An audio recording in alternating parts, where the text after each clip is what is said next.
ശബരിമലയിലെ സ്വർണ്ണക്കൊള്ളയിൽ പ്രത്യേക സംഘം അന്വേഷണം തുടങ്ങി. കവർച്ച, വിശ്വാസവഞ്ചന, ഗൂഢാലോചന വകുപ്പുകൾ ചുമത്തി 2 എഫ്ഐആറുകൾ ആണ് രജിസ്റ്റർ ചെയ്തിരിക്കുന്നത്. പ്രതികളെ കസ്റ്റഡിയിലെടുത്ത് പ്രത്യേക അന്വേഷണ സംഘം ഉടൻ ചോദ്യം ചെയ്യും. 2019 ദ്വാരപാലക ശില്പങ്ങളും ശബരിമല ശ്രീകോവിലിന്റെ കട്ടിളപ്പടിയിലെ പാളികളും അറ്റകുറ്റപ്പണിക്ക് കൊണ്ടുപോയ ഉണ്ണികൃഷ്ണൻ പോറ്റി 474.9 ഗ്രാം സ്വർണം അപഹരിച്ചുവെന്നാണ് ദേവസ്വം വിജിലൻസിന്റെ കണ്ടെത്തൽ. വിവരങ്ങളുമായി MG പ്രതീഷ് തിരുവനന്തപുരത്ത് ചേരുന്നു. പ്രതീഷ്, 2 കേസുകളാണ്. ഒന്ന് കട്ടിലപ്പാളിയിലെ സ്വർണ്ണമോഷണം, മറ്റേത് ദ്വാരപാലക ശില്പത്തിലെ സ്വർണ്ണമോഷണം. അങ്ങനെ 2 കേസുകളിലെ എഫ്ഐആറിൽ ഒരേ പ്രതികളാണോ ഉള്ളത്? ഇവരുടെ അറസ്റ്റ് അടക്കം നടപടികളിലേക്ക് ഇന്ന് തന്നെ കടക്കാനുള്ള സാധ്യതയുണ്ടോ? സുഹൈൽ, സ്വർണ്ണമോഷണവുമായി ബന്ധപ്പെട്ട് ക്രൈംബ്രാഞ്ച് ആസ്ഥാനത്ത് ഇന്നലെ 2 കേസുകളാണ് രജിസ്റ്റർ ചെയ്തത്. അത് ഈ ശബരിമലയിലെ കട്ടിളപ്പാളികൾ, സ്വർണം പൊതിഞ്ഞ കട്ടിളപ്പാളികൾ കൊണ്ടുപോയ സംഭവത്തിൽ ഒരു കേസും, ദ്വാരപാലക ശില്പങ്ങളിലെ സ്വർണ്ണപ്പാളികൾ കൊണ്ടുപോയ കേസും. ഇതിൽ സ്വർണം കവർന്നുവെന്ന കുറ്റത്തിനാണ് 2 എഫ്ഐആറുകൾ രജിസ്റ്റർ ചെയ്തിരിക്കുന്നത്. ഉണ്ണികൃഷ്ണൻ പോറ്റി 1-ാം പ്രതിയും 9 ദേവസ്വം ഉദ്യോഗസ്ഥരെ പ്രതികളാക്കിയുമാണ് കേസ് രജിസ്റ്റർ ചെയ്തിരിക്കുന്നത്. ഈ 2 കേസുകൾ രജിസ്റ്റർ ചെയ്യാനുള്ള കാരണം ഈ കട്ടിളപ്പാളികൾ, സ്വർണം പൊതിഞ്ഞ കട്ടിളപ്പാളികൾ 2019 അറ്റകുറ്റപ്പണിക്കായി ഉണ്ണികൃഷ്ണൻ പോറ്റി കൊണ്ടുപോയത്.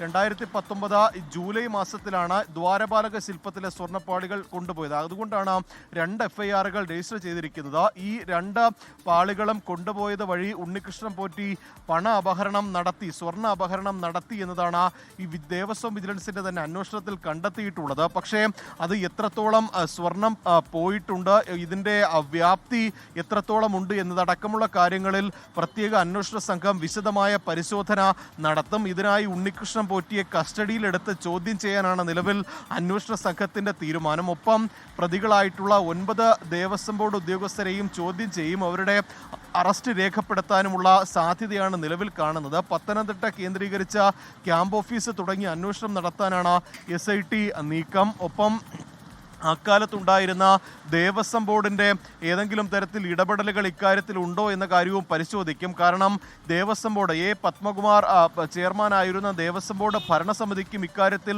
ഉത്തരവാദിത്തമുണ്ട് എന്നുള്ള ആരോപണങ്ങൾ വരുന്നുണ്ട്. അപ്പം ഹൈക്കോടതിയും അക്കാര്യം ഉൾപ്പെടെ പരിശോധിക്കണമെന്ന് നിർദ്ദേശിച്ച പശ്ചാത്തലത്തിലാണ് അക്കാലത്തെ ദേവസ്വം ബോർഡ് ഭരണസമിതിയിൽ നിന്നും ഇതുമായി ബന്ധപ്പെട്ട വിശദമായ പരിശോധന നടത്തും. വേണമെങ്കിൽ കൂടുതൽ ദേവസ്വം ബോർഡ് ഉദ്യോഗസ്ഥരുടെ മൊഴിയെടുക്കാനും ഈ പ്രത്യേക അന്വേഷണ സംഘം ആലോചിക്കുന്നുണ്ട്. ഒപ്പം പ്രധാനമായും ഇനി കണ്ടെത്തേണ്ട ഒരു കാര്യം, 2019 കൊണ്ടുപോയ സ്വർണം പൊതിഞ്ഞ പാളി അത് തന്നെയാണോ തിരികെ എത്തിച്ചത് എന്നതാണ്. ഇക്കാര്യങ്ങളിലടക്കം ഈ ഒരു വിശദമായ പരിശോധനയിലേക്ക് പ്രത്യേക അന്വേഷണ സംഘം പോകും.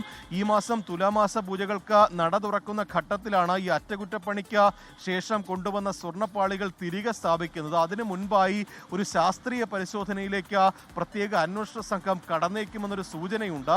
നേരത്തെ ഉണ്ടായിരുന്ന അതേ പാളി തന്നെയാണോ തിരികെ സന്നിധാനത്ത് എത്തിയത് എന്ന കാര്യത്തിലായിരിക്കും ആ ഒരു പരിശോധന നടക്കുന്നത്. ഇങ്ങനെയുള്ള സമഗ്രമായ അന്വേഷണത്തിലേക്ക് പ്രത്യേക അന്വേഷണ സംഘം പോകുന്നുണ്ട്. ഉണ്ണികൃഷ്ണൻ പോറ്റി നിലവിൽ തിരുവനന്തപുരത്ത് ഇല്ല എന്നുള്ള ഒരു വിവരമാണ് ലഭിച്ചിരിക്കുന്നത്. കഴിഞ്ഞ ദിവസങ്ങളിൽ ഈ ഹൈക്കോടതി പരാമർശത്തിന് പിന്നാലെ നിയമവിദഗ്ധരുമായി ഉണ്ണികൃഷ്ണൻ പോറ്റി ചർച്ചകൾ നടത്തിയിരുന്നു. മുൻകൂർ ജാമ്യം അടക്കമുള്ള ഒരു നടപടികളിലേക്ക് ഉണ്ണികൃഷ്ണൻ പോറ്റി പോകുന്നു എന്നുള്ള വിവരവും ലഭിക്കുന്നുണ്ട്. എന്തായാലും സമഗ്രമായ അന്വേഷണം, സമഗ്രമായ പരിശോധനയായിരിക്കും ഇക്കാര്യത്തിൽ പ്രത്യേക അന്വേഷണ സംഘം കണ്ടെത്തുക, അല്ലെങ്കിൽ അന്വേഷണ സംഘം നടത്തുക.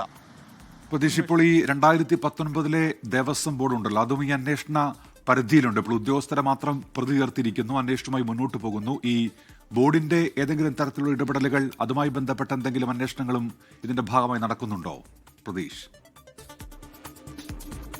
ഉന്മേഷ, ദേവസ്വം ബോർഡിന്റെ ഇടപെടലുകൾ ഉൾപ്പെടെ ദേവസ്വം വിജിലൻസ് നടത്തിയ പരിശോധനയിൽ കണ്ടെത്തിയിട്ടുണ്ട്. അതിൽ ഏറ്റവും പ്രധാനപ്പെട്ട കാര്യം, ഈ അറ്റകുറ്റപ്പണിക്കായി കൊണ്ടുപോകുന്നതിനായി തയ്യാറാക്കിയ ഉത്തരവിൽ അന്നത്തെ ദേവസ്വം സെക്രട്ടറി ജയശ്രീ കൃത്രിമത്വം നടത്തി എന്നതാണ്. ആ ദേവസ്വം സെക്രട്ടറിയുടെ നടപടി വളരെ ദുരൂഹമായി തന്നെ തുടരുന്നുണ്ട്. ദേവസ്വം ബോർഡിന്റെ ഉൾപ്പെടെ അറിവില്ലാതെ ഒരു ദേവസ്വം സെക്രട്ടറി അത്തരത്തിലൊരു ഉത്തരവ് തിരുത്തുമോ എന്ന കാര്യമാണ് പ്രധാനമായും ദേവസ്വം വിജിലൻസും പരിശോധിച്ചത്. ഇക്കാര്യത്തിൽ പത്മകുമാർ കുമാർ പ്രസിഡന്റ് ആയിരുന്ന ഭരണസമിതിക്ക് വലിയ വീഴ്ച സംഭവിച്ചുവെന്ന് കോടതിയും കണ്ടെത്തിയിട്ടുണ്ട്, കോടതിയും പറഞ്ഞിട്ടുണ്ട്. ആ പശ്ചാത്തലത്തിൽ അന്നത്തെ ദേവസ്വം ബോർഡ് പ്രസിഡന്റിൽ നിന്നും ഭരണസമിതി അംഗങ്ങളിൽ നിന്നും വിശദമായി മൊഴി രേഖപ്പെടുത്തും. അക്കാര്യം ആ ദേവസ്വം ബോർഡ് ഇടപെടൽ ഉൾപ്പെടെ പരിശോധിക്കുമെന്നതാണ് പ്രധാനമായി മനസ്സിലാക്കാൻ കഴിയുന്നത്. കാരണം അത്തരത്തിലൊരു ഉത്തരവ് ഉണ്ണികൃഷ്ണൻ പോറ്റിയുടെ കയ്യിൽ ഇത് കൊടുത്തുവിടാമെന്ന് ഒരു ഉത്തരവ് ഇറക്കുമ്പോൾ ദേവസ്വം ബോർഡ് അധികൃതർ അറിഞ്ഞില്ല, അല്ലെങ്കിൽ അതിൽ എന്ത് നടപടി ദേവസ്വം ബോർഡ് സ്വീകരിച്ചു എന്നതടക്കമുള്ള കാര്യങ്ങളിൽ പരിശോധന നടത്തേണ്ടതുണ്ട്. ആ രീതിയിലേക്കും പ്രത്യേക അന്വേഷണ സംഘം പോകുമെന്നതാണ് പ്രധാനമായും മനസ്സിലാക്കാൻ കഴിയുന്നത്. ഒപ്പം നിലവിൽ 474 ഗ്രാം ഉണ്ണികൃഷ്ണൻ പോറ്റി ഇതുവഴി അപഹരിച്ചു അല്ലെങ്കിൽ സ്വർണം കവർന്നു എന്നതാണ് ദേവസ്വം വിജിലൻസിന്റെ കണ്ടെത്തൽ. പക്ഷേ ആ ഒരു വ്യാപ്തി കുറച്ചുകൂടി കൂടുമെന്നതാണ് പ്രധാനമായും മനസ്സിലാക്കാൻ കഴിയുന്നത്. ഈ UB ഗ്രൂപ്പ് ദ്വാരപാലക ശില്പങ്ങളിലെ സ്വർണ്ണപ്പാളികൾ മാത്രം ഏകദേശം 1.5 കിലോ സ്വർണം പൊതിയാൻ ഉപയോഗിച്ചുവെന്ന് പറയുമ്പോൾ, പക്ഷേ ഈ പിന്നീട് വന്ന 2019 ഇക്കാര്യം പരിശോധിക്കുമ്പോൾ ആ തൂക്കത്തിൽ ഉൾപ്പെടെ വലിയ വ്യത്യാസം വന്നിട്ടുണ്ട്. അതുകൊണ്ട് തന്നെ ഈ കവർന്നു എന്ന് പറയപ്പെടുന്ന ഈ സ്വർണത്തിന്റെ വ്യാപ്തി ഇനിയും ഉയരാനുള്ള ഒരു സാധ്യതയും എന്തായാലും മുന്നിൽ കാണുന്നുണ്ട്. ഇക്കാര്യങ്ങളിലടക്കം പ്രത്യേക അന്വേഷണ സംഘം പരിശോധന നടത്തുമെന്നാണ് മനസ്സിലാക്കാൻ കഴിയുന്നത്. ഒപ്പം ഇന്ന് ഈ ശബരിമലയിൽ ഇതുമായി ബന്ധപ്പെട്ട ഈ മറ്റ് പരിശോധനകൾ സ്ട്രോങ് റൂമിന്റെ ഉൾപ്പെടെ പരിശോധന ജസ്റ്റിസിന്റെ നേതൃത്വത്തിൽ നടക്കുന്നുണ്ട്. ഇക്കാര്യങ്ങളിലടക്കം കൂടുതൽ ഇത് പൂർത്തിയാവുന്നതോടുകൂടി തന്നെ ഈ സ്വർണം കവർന്നതിൽ കൂടുതൽ വ്യക്തത വരും എന്നതാണ് മനസ്സിലാക്കാൻ കഴിയുന്ന കാര്യം. എന്തായാലും ഇന്ന് മുതൽ തന്നെ ഈ പ്രതികളെയും ഒപ്പം മറ്റ് ആരോപണ വിധേയരുമൊക്കെ തന്നെ ചോദ്യം ചെയ്ത് കസ്റ്റഡിയിലെടുത്ത് അറസ്റ്റ് ഉൾപ്പെടെയുള്ള നടപടികളിലേക്ക് പോകുമെന്നതാണ് നമുക്ക് മനസ്സിലാക്കാൻ കഴിയുന്നത്. ഉന്മേഷ്, പ്രതീക്ഷ, ഈ സ്വർണം ഉരുക്കി അത് പാളി ഉരുക്കിയതിൽ നിന്ന് സ്വർണം മോഷ്ടിച്ചു എന്ന് SIT തന്നെ കണ്ടെത്തിയിട്ടുണ്ട്. എത്ര തോതിൽ മോഷണം നടന്നിട്ടുണ്ട്? ഈ പറഞ്ഞതുപോലെ മോഷണം പോയെങ്കിൽ ആ സ്വർണം എവിടെ? അങ്ങനെ ചോദ്യങ്ങൾ ഒരുപാട് അന്വേഷണ സംഘത്തിന് മുന്നിലുണ്ട്. പ്രത്യേകിച്ച് ബംഗളൂരു വഴി ചെന്നൈയിലേക്കാണ് ഇപ്പോൾ നേരത്തെ പാളികൾ എത്തിയിരുന്നത്. അതുകൊണ്ട് തന്നെ ഇതര സംസ്ഥാനങ്ങളിലേക്ക് അടക്കം അന്വേഷണം വ്യാപിപ്പിക്കേണ്ടി വരില്ലേ SIT? സുഹൈൽ, നിലവിൽ ഈ അറ്റകുറ്റപ്പണി നടത്തിയ ചെന്നൈയിലെ സ്മാർട്ട് ക്രിയേഷൻ ഇതിൽ പ്രതിയല്ല, അല്ലെങ്കിൽ അവരെ പ്രതി ചേർത്തിട്ടില്ല. പക്ഷേ ഈ സ്മാർട്ട് ക്രിയേഷനിലാണ് ഈ കൃത്രിമത്വം അല്ലെങ്കിൽ ഈ അറ്റകുറ്റപ്പണിക്ക് കൊണ്ടുപോയി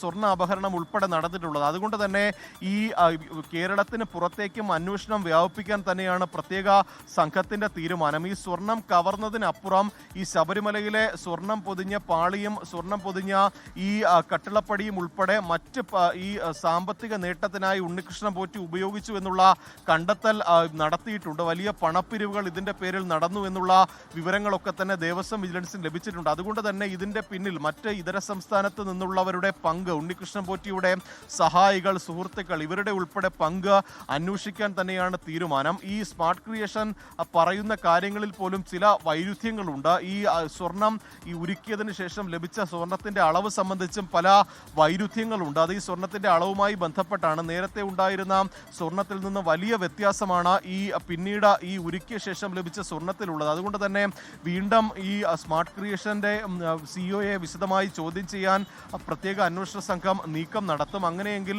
ആ അറ്റകുറ്റപ്പണി നടത്തിയ ചെന്നൈയിലെത്തി പരിശോധന നടത്താൻ ഉൾപ്പെടെ പ്രത്യേക അന്വേഷണ സംഘം ആലോചിക്കുന്നുണ്ട്. അത്തരത്തിലൊരു വിശദമായ പരിശോധനയായിരിക്കും ഇതുമായി ബന്ധപ്പെട്ട് നടത്തുന്നത്. ഒപ്പം ഈ അറ്റകുറ്റപ്പണി നടത്താൻ സ്വർണം സ്പോൺസർ ചെയ്ത ആളുകളിലേക്കും പരിശോധന നടത്തും, അവരുടെ മൊഴി രേഖപ്പെടുത്തും. അങ്ങനെ ഒരു വിശദമായ മൊഴിയെടുപ്പിലൂടെയും ചോദ്യം ചെയ്യലിലൂടെയും ആയിരിക്കും പ്രത്യേക അന്വേഷണ സംഘം മുന്നോട്ട് പോകുന്നത്. 6 ആഴ്ചത്തെ സമയമാണ് ഹൈക്കോടതി അനുവദിച്ചിട്ടുള്ളത്. അതുകൊണ്ട് തന്നെ എത്രയും വേഗം ഈ അന്വേഷണം പൂർത്തിയാക്കി റിപ്പോർട്ട് സമർപ്പിക്കാനാണ് പ്രത്യേക അന്വേഷണ സംഘത്തിന്റെയും തീരുമാനം. ശരി, MG പ്രതീക്ഷയാണ് വാർത്തയുടെ വിശദാംശങ്ങൾ നൽകിയത്. ലോകത്തെവിടെയായാലും ഏത് സമയത്തും 24 വാർത്തകളും ഓഗ്മെന്റഡ് റിയാലിറ്റി പാക്കേജുകളും എക്സ്പ്ലെയിനറുകളും വിശദമായി കാണാൻ ഞങ്ങളുടെ YouTube ചാനൽ നിങ്ങൾക്ക് സബ്സ്ക്രൈബ് ചെയ്യാം.